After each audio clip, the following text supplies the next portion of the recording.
भगवान परशुराम जयंती महोत्सव पर मंगलवार को अनेक कार्यक्रम आयोजित हुए। उधर जयपुर हवा महल के चर्चित विधायक स्वामी बाल मुकुंद आचार्य ब्राह्मण समाज की ओर से आयोजित कार्यक्रम में भाग लेने पहुंचे। वे सोमवार देर शाम नंगले सर्किल स्थित महावर वैश्य छात्रावास में महाआरती में सम्मिलित हुए। पहलगाम हमले के बाद तेज तर्रार तेवरों के कारण जयपुर में इस विधायक के खिलाफ रिपोर्ट दर्ज कराई गई है। उन्होंने इस बारे में बातचीत करते हुए कहा कि जांच में सब साफ हो जाएगा। उनका यह भी कहना था कि जयपुर के दो विधायक तुष्टीकरण की राजनीति करते हैं और धारा 144 लगे होने के बाद भी भीड़ इकट्ठा कर माहौल को खराब करते हैं। उन्होंने राहुल गांधी को आड़े हाथ लिया और कहा कि निश्चित रूप से प्रधानमंत्री नरेंद्र मोदी के नेतृत्व में 56 इंच का सीना दिखाया जाएगा।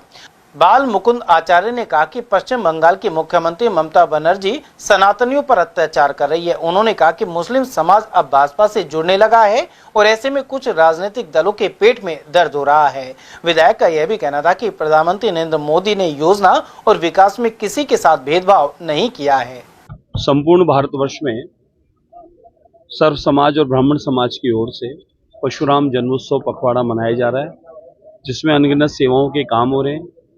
हमारे सबके अग्रज भगवान परशुराम सप्तऋषि, उनका जगह जगह पर कहीं कोई जुलूस निकाल रहे हैं, कहीं कोई ठंडी पानी की सेवा दे रहे हैं, कहीं शरबत, कहीं ठंडाई, कहीं गऊओं की सेवा कर रहे हैं, कहीं पक्षियों की सेवा कर रहे हैं, कहीं परिंदे लगा रहे हैं, कहीं सार्वजनिक स्थानों पे साफ सफाई कर रहे हैं। इसको सेवा सप्ताह के रूप में भी मना रहे हैं और परशुराम जन्मोत्सव के रूप में मना रहे हैं। और उनके हमारे ऋषियों के दिए उपदेशों को, उनके लिखे हुए ग्रंथों को, उनको अध्ययन कराने के लिए ज़्यादा से ज़्यादा प्रचार प्रसार भी कर रहे हैं, क्योंकि ब्राह्मण समाज और ऋषि परंपरा सर्व समाज के लिए होती है और सर्व समाज का हित करने का काम ब्राह्मण समाज का जिम्मा होता है, जिस काम को ब्राह्मण समाज मिलकर कर रहा है। सर्व समाज के उत्थान के लिए सब मिलकर हम काम कर रहे हैं। एक वर्ग पर सिर्फ खाली लागू हो और एक वर्ग सिर्फ इसी काम में लगा रहे, तो कानून लाए तो फिर सबके लिए बराबर होना चाहिए। हम तो मांग करते हैं ना, अच्छा एक कानून बने सबके लिए बराबर हो। एक वर्ग को छूट है, हम नहीं कह रहे कि बहुत बड़ा हो, लेकिन कम से कम ये नई पीढ़ी में आजकल ये विचारधारा बन गई है कि हम दो और हमारा एक। और बहुत सारी पीढ़ी तो नई पीढ़ी तो बहुत सारे ऐसे बच्चे मिलते हैं जो चाहते ही नहीं है संतान हो, तो ये तो ठीक नहीं है ना। फिर परंपराएं कैसे चलेगी और वंश की वृद्धि कैसे चलेगी। मैं सरकार में हूँ, लेकिन मैंने सरकार की तरफ से नहीं, अपनी तरफ से अपना वक्तव्य रखा है। मैं अध्यात्म गुरु भी हूँ।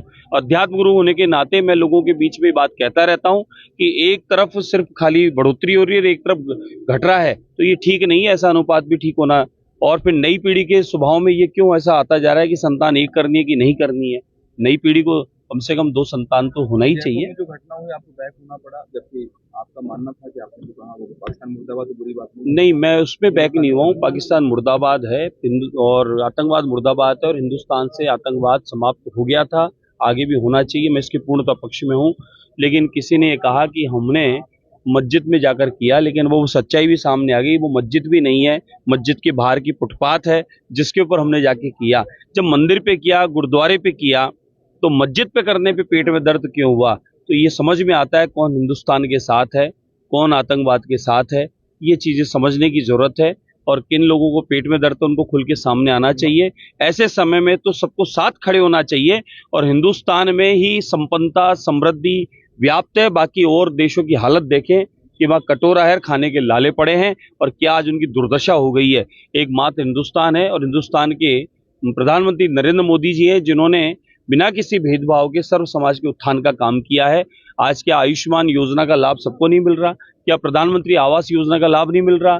क्या अनगिनत योजनाओं का, गरीब कल्याणकारी योजनाओं का, राशन से लेकर लाडो, सुकन्या, बच्चों से संबंधित, बड़े से संबंधित, किसानों से संबंधित किस योजना का लाभ नहीं मिल रहा? जा रही है जो हिंदुस्तान के निवासी है, पाकिस्तान में शादी हुई, बच्चे वहाँ हो गए, उसका पासपोर्ट इंडिया का, उस पर क्या कहेंगे?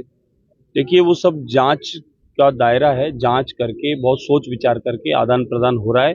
यही तो थोड़ा सा चिंता का विषय हुआ कि जब इतना चाक चौबंद था, फिर आतंकवादी अंदर भीतर में आया कैसे? अगर यहाँ आया और यहाँ पनपा है तो वो कैसे? इसलिए इस बार थोड़ा सा स्टिकनेस जरूरी है। देश की सुरक्षा का मामला है, ऐसे थोड़े ना बार बार गेट खोल देंगे। ठीक है, वहाँ अमन चैन शांति आ गई थी, कश्मीर में बहुत अच्छा सब कुछ चल रहा था, व्यापार पर्यटन भी अच्छा था, लेकिन आतंकवादी घटना से बड़ा मन व्यथित और दुखी हुआ है सभी का।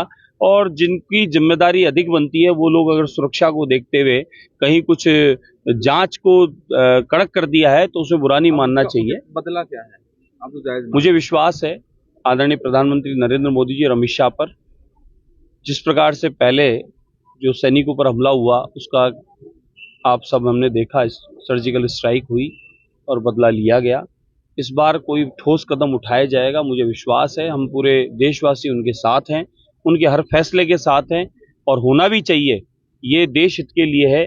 आज आतंकवाद इस प्रकार की घटनाएं करके देश को कमजोर करने का जो काम कर रहा है उनको उनका इलाज भी होगा और मुझे इस बार पूर्णतः विश्वास है पीओके भी हमारा है, हमारा होगा और दोबारा ऐसी कोई गलती वो दोबारा करने की सोचेगा नहीं। इतना बर्बाद इस बार इसको किया जाएगा।